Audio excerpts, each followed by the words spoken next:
Getting into a role can take actors to crazy places mentally and physically. These stars dropped everything and then deadlifted it to get ripped for a role. And years later, some of them are still dealing with the consequences of their transformations. Now an Academy Award-winning dramatic actor thanks to his leading role in 2022's The Whale, Brendan Fraser was a bona fide action star in the 90s and early 2000s. To many, the peak of Fraser's career was The Mummy, a trilogy of action-adventure films that made a solid case for him being the next Harrison Ford. But just before that, he had to get in shape for the comedy George of the Jungle, in which he played a man raised in the jungle who wears, not much. With potentially millions of people seeing him immortalized as a shirtless Tarzan, Fraser felt a lot of pressure related to his appearance leading up to production. He began restricting his diet and exercising extensively, but revealed in a 2022 Variety interview that it was never enough. Fraser began to cut out meals altogether, a dangerous practice that impacted his mental faculties. Many will forever know Zac Efron as the musical, theater-loving basketball player Troy Bolton from 2006's High School Musical. But through a combination of luck, talent, and hard work, Efron broke through the Disney Channel bubble that made him famous and secured a career in mainstream Hollywood. Along the way, he appeared in the star-studded 2017 film adaptation of Baywatch. The film was undoubtedly a daunting challenge for Efron, not least of all because it saw him sharing top billing with the perpetually jacked Dwayne Johnson. To make sure he was ready for the role of lifeguard Matt Brody, Efron dove headfirst into an intense bodyweight regimen with trainer Patrick Murphy. When I had to get Zac in the best shape of his life, I decided to introduce the supersetting workout. Efron told E! News, rather than the typical bodybuilding type of movements I have become accustomed to, Patrick pushed me to my functional limits with a very multifaceted style. Strength, explosiveness, fast-paced, calculated, diverse, and gut-wrenching workouts. It was fun. You never know what he's going to throw at you the next day.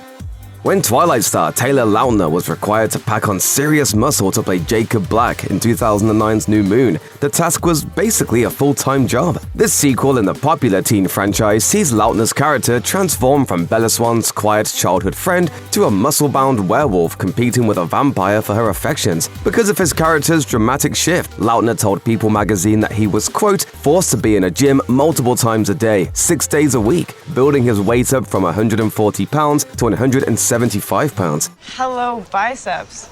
He was able to maintain his physique while filming the remainder of the series, but working out that much wasn't realistic for Lautner long term. When living more normally led to minor changes in his build, the general public criticized his body for years afterward, causing the actor to struggle with body image. Having grown from this experience, he now cautions others to focus on mental health over physical fitness.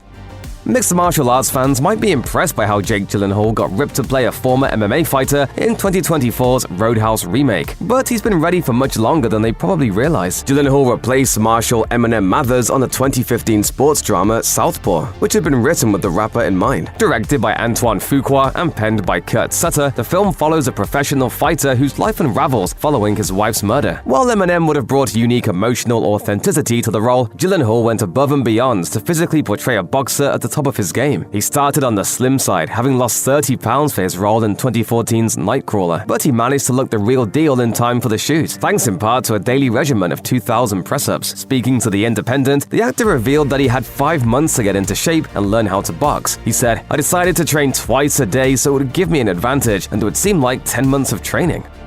Chris Pratt's Guardians of the Galaxy transformation represents the epitome of quote-unquote normal actors getting ripped for projects. The comedic actor, then known for playing goofy slacker Andy Dwyer on Parks and Recreation, made headlines when he was cast as space scoundrel Peter Quill in James Gunn's MCU debut. While people were unable to picture him as Star-Lord at first, Pratt shut his doubters up with a now infamous Instagram gym selfie. The photo's caption stated he overhauled his physique by not drinking beer for 6 months, but a lot more went into Pratt's transformation than that. He also did 6 months of intense bodyweight training with personal trainer Duffy Gaver. Impressed by Pratt's dedication, Gaver told Esquire, Chris would go through his workout and the whole gym would pay attention to him, not because he was a movie star. He was just a guy who was killing himself in the gym. Rob McElhenney is a dedicated performer, and he proved it by transforming his body for the sitcom It's Always Sunny in Philadelphia. He felt that his character, Paddy's pub co-owner Ronald McDonald, would be funnier with a little more padding around the middle. So, the actor gained over 60 pounds during a 7-month period. When people got used to that version of his character, McElhenney realized it would be hilarious if Mac showed up totally jacked one day. So he got to work on a shocking body transformation. I went straight to the trainer of Magic Mike. I want to look like Channing Tatum in Magic Mike.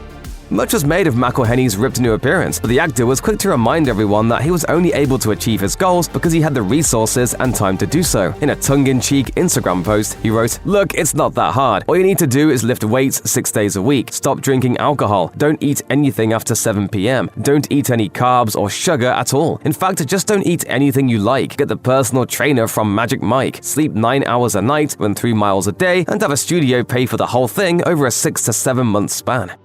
Ryan Reynolds was no stranger to superhero movies when he signed on to 2016's Deadpool. The actor had previously gotten in serious shape to play both vampire hunter Hannibal King in 2004's Blade Trinity and DC hero Hal Jordan in the 2011 flop Green Lantern. In fact, Reynolds had even played Wade Wilson already in X-Men Origins Wolverine in 2009. But Deadpool was a passion project for Reynolds nearly a decade in the making, and he wanted to go all out physically. To play the jacked merc with a mouth, he mixed tailored workouts from trainer Don Saladino with smart nutrition choices to make sure he gave his body the fuel it needed to grow. Reynolds still uses Saladino to this day, though they changed up their approach for Deadpool and Wolverine. Speaking to Yahoo about his work with Reynolds on the 2024 film, Saladino said, "What really became interesting with this project is that the word resiliency was something I feel like he embraced a lot more. He's now 47, and he's definitely thinking a little bit differently than he was when I met him when he was 32 or 33.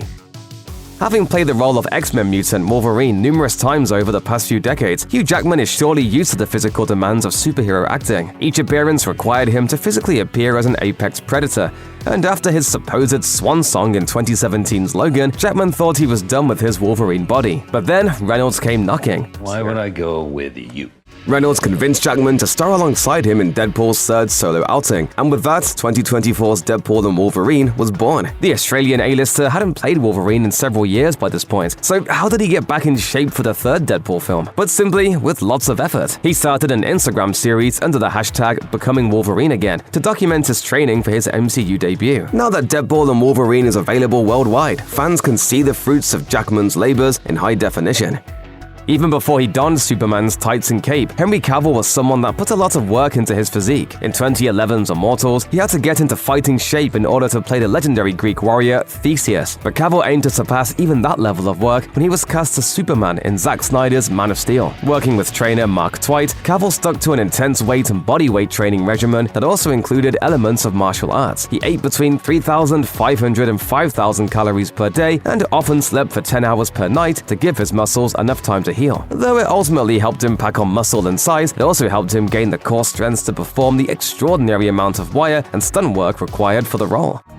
Ben Affleck had already gone through the superhero ringer when he was cast as Batman in Zack Snyder's Batman v Superman: Dawn of Justice. In addition to playing Superman actor George Reeves in Hollywoodland, he infamously played superhero and lawyer Matt Murdock in Fox's 2003 Daredevil film. Whether it was an attempt to rise above this disappointing project or in reaction to the prospect of facing off against Cavill's gargantuan Clark Kent, Affleck wanted to completely transform himself for Batman v Superman. To get into such good shape, he sought the help of trainer Walter Norton Jr. The pair had previously worked together on the 2010 crime drama The Town, where Norton built Affleck up to 198 pounds. For Batman v Superman, Affleck got all the way to 225 pounds. As Norton Jr. told Men's Journal, "This time around we did more bodybuilding. We wanted him to be strong, but we wanted to add mass. The volume was higher. We lived on a lot of the basics: 80-pound dumbbell curls, heavy loaded carries, and farmer's walks with 60-pound weights."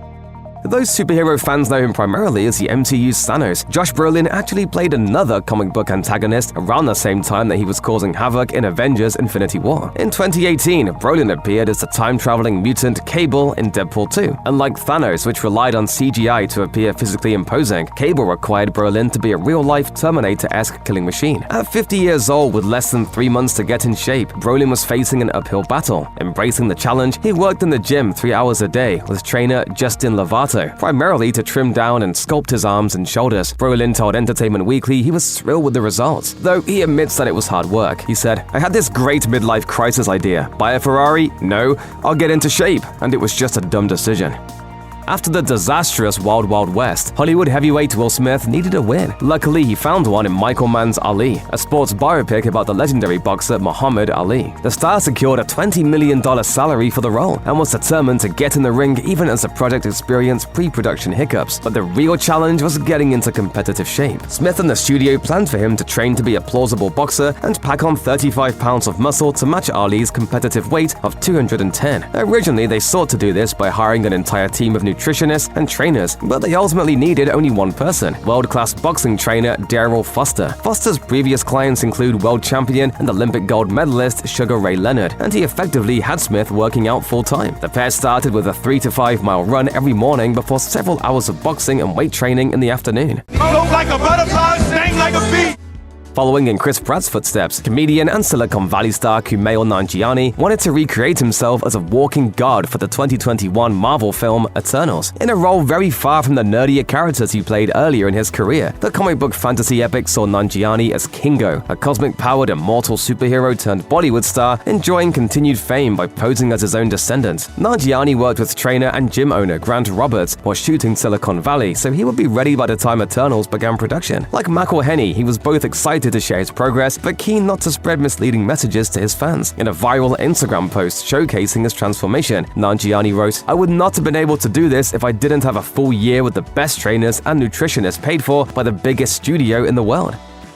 When James Gunn announced that he would be replacing Henry Cavill with a younger actor as Superman in his rebooted DC universe, observers were anxious to see who would don the iconic red cape next. David Corenswet, widely known for appearing in the period horror flick Pearl, emerged as a clear favorite among fans and eventually won the role. Of course, that meant he also won the responsibility of getting physically ready to be one of the strongest characters in comic book history. Judging by the pictures that have come out so far, Corenswet has risen to the challenge. Though we don't yet have all the specifics about how he got ripped for his stint as Superman, we know that he's been training with specialist Paolo Marchetti, who told British GQ, "He's 6'4", but we wanted to put more bulk on him. He probably went from 200 pounds to 240 pounds, but some of that mass will shed as he continues to tone up."